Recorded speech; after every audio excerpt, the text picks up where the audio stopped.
morning students, welcome again in online classes, DAV Public School Nalwana, class 10th SST chapter, SST class का period चल रहा है।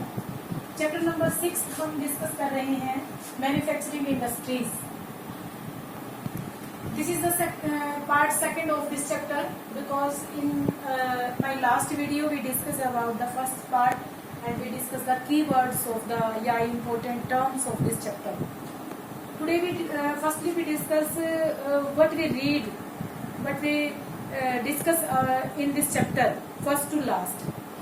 सबसे पहले हमें मैन्युफैक्चरिंग या विनिर्माण, हिंदी मीडियम के बच्चे भी हैं तो प्लीज ध्यान दें, विनिर्माण के बारे में हम करेंगे। मैन्युफैक्चरिंग क्या होती है इसकी डेफिनेशन पता होनी चाहिए। उसके बाद विनिर्माण, किसी चीज का बनना, ये क्या होता है। सेकंड जो पॉइंट होगा हमारा इम्पोर्टेंस और नीड ऑफ मैन्युफैक्चरिंग, हमें ये इंडस्ट्री लगाने की जरूरत क्यों पड़ी, इनकी इम्पोर्टेंस और नीड, इस चीज को हमने डिस्कस करना है according to NCERT. Third point is the contribution of industry to national economy. National economy का मतलब क्या है, राष्ट्र की अर्थव्यवस्था को बनाए रखने के लिए ये इंडस्ट्रीज का क्या कंट्रीब्यूशन है, इंडस्ट्रीज क्या काम कर रही है। Fourth point is the industrial location. कोई इंडस्ट्री अगर हमें कहीं लगानी है तो उसकी अवस्थिति या वो लगाने के लिए हमें किन किन चीजों को देखना है, क्या क्या चीजें, कहाँ कौन सी इंडस्ट्री लग सकती है, ये कैसे देखेंगे। Fifth point is the classification of industry. इंडस्ट्रियों को अलग अलग से किस तरीके से हम डिवाइड कर सकते हैं, जो हमने कल किया था, एग्रीकल्चर बेस्ड है या मिनरल्स बेस्ड है, कैसे है। And after that we discuss about the clear point of agro based industry.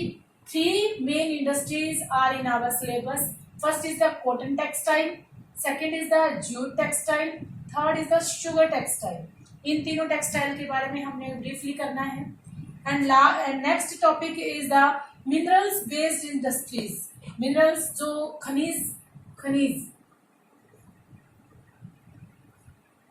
खनिजों पर जो निर्भर करती है इंडस्ट्री, उसके अंदर हमें बेसिकली इन चीजों को करना है। Iron and steel industry, aluminium smelting industry.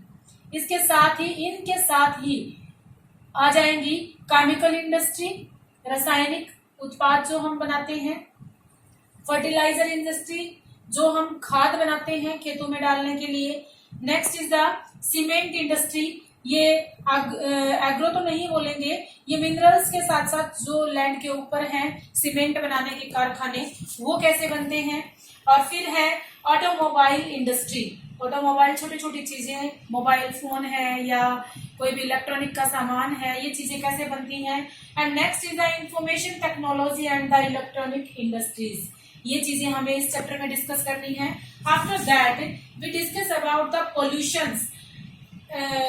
Manufacturing industry हमारे लिए कौन कौन से पॉल्यूशन का कारण बनती है, इसमें हमने डिस्कस करना है air pollution, water pollution, thermal और नॉइज पॉल्यूशन। इन 4 पॉल्यूशन को हमने डिस्कस करना है। And the last point of this chapter is the control of environment degradation. अब किस तरीके से अपने वातावरण को या अपने एनवायरमेंट को हमें इन इंडस्ट्रीज के हार्मफुल इफेक्ट से बचाकर और हमें कैसे सरवाइव करना है, यहाँ इन इंडस्ट्रीज के जो हार्मफुल इफेक्ट हैं उनसे बचने के कारण हमें लिखने हैं। इन सब चीजों को हमने डिस्कस करना है इस चैप्टर में। तो आज हम स्टार्ट करेंगे एक पीपीटी के थ्रू मैन्युफैक्चरिंग से। आज हम शुरू करते हैं। Let's start our topic.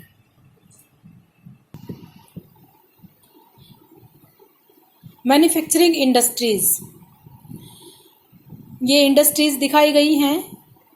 Industries किस तरीके से हैं, उसके अंदर कौन कौन सी चीजें करेंगे, कौन कौन सी चीजें आएंगी, ध्यान से देखो। इंडस्ट्री के साथ हमारा जो पूरी इकोनॉमिक है वो किस तरीके से कनेक्टेड है, वो इस पिक्चर से दिखाई गई है।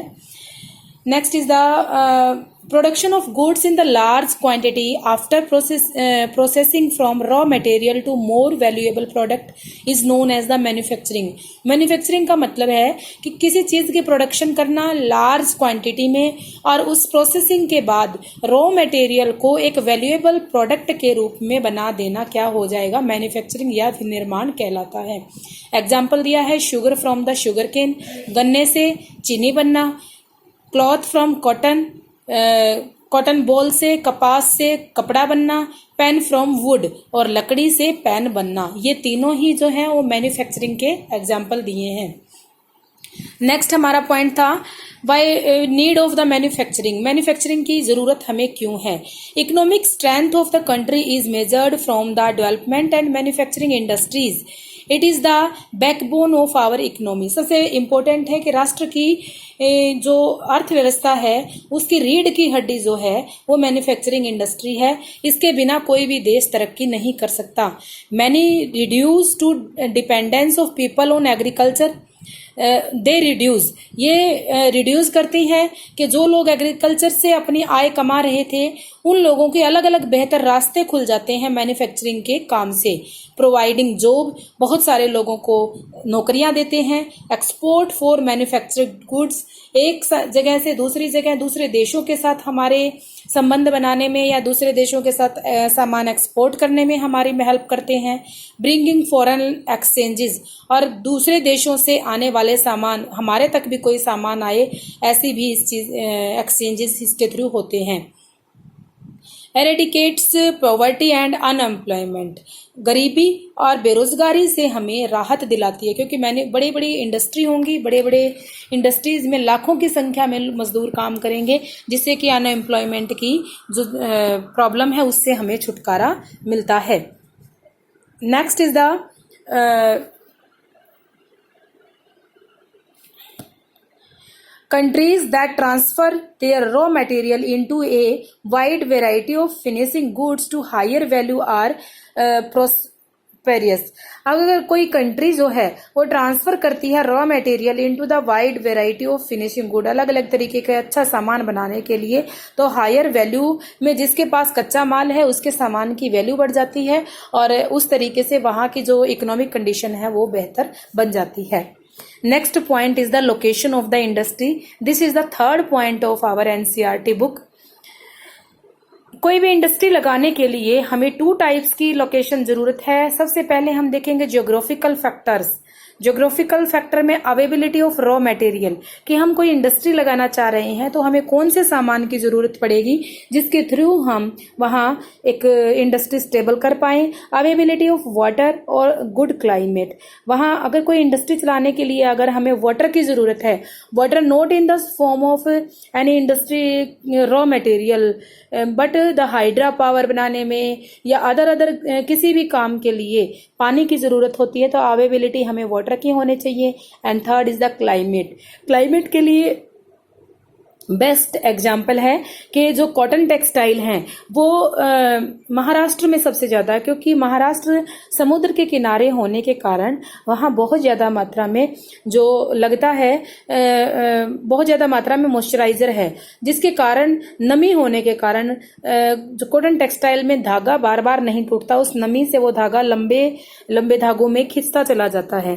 तो इसलिए वहाँ वो टेक्सटाइल लग सकती है, बजाय के नॉर्दर्न इंडिया में हम वो टेक्सटाइल नहीं लगा सकते. तो geographical factors are also responsible. And in the second side non geographical factors. Non geographical factor availability of electricity, cheap and skilled labour. Availability of electricity, हमें वहाँ एनर्जी सोर्सेज होने चाहिए. चीप एंड स्किल्ड लेबर, अब अगर cotton textile हम लगा रहे हैं तो उसके लिए हमें लेबर जो है वो सस्ती भी होनी चाहिए और स्किल्ड भी होनी चाहिए ताकि उस चीज में हमारा कोई गलत असर ना पड़े, उस चीज को चलाने वाले लेबर बहुत अच्छे स्किल्ड हो. Transport and the communication facilities, transport और कम्युनिकेशन फैसिलिटी वहाँ बेहतर होनी चाहिए. मार्केट, जो तैयार माल है उसे हम कहाँ तक पहुंचा सकते हैं, ये होनी चाहिए. Next is the capital investment. Capital investment में यहाँ हम कहेंगे कि पैसे से संबंधित पूंजी जिसको हम बोलते हैं कि पूंजी कितनी इन्वेस्टमेंट होगी। And next is the suitable government policies, government के द्वारा चलाई जाने वाली सभी पॉलिसीज का हमें पता होना चाहिए जिससे कि हम उस चीज़ को अच्छे से ले पाएं बेनिफिट्स गवर्नमेंट की पॉलिसीज का। Next is the industry. अब इंडस्ट्री कौन कौन सी है? रॉ मटेरियल के बेस्ड पे जो इंडस्ट्री होंगी that is the agro based industry, mineral based industry. दो टाइप की इंडस्ट्रीज होंगी जो मेन रोल के अकॉर्डिंग होंगी। मेन रोल के अकॉर्डिंग इंडस्ट्री बेसिक और की इंडस्ट्रीज, बेसिक और की इंडस्ट्री। दूसरा कंज्यूमर इंडस्ट्रीज। कैपिटल इन्वेस्टमेंट के according small scale industry, large scale industry. Ownership के according public industry, private industry, joint sector, cooperative sector. And bulk and weight of raw material and finished good, heavy industry and the light industry. This is the types of industry. In industries की बारे में detail में हम next video में करेंगे। यहाँ तक का आपने चैप्टर अपनी एनसीईआरटी बुक से अच्छे से रीड करना है और इसके ऑब्जेक्टिव टाइप क्वेश्चन भी बनाने की कोशिश करनी है। Okay, thank you, have a nice day.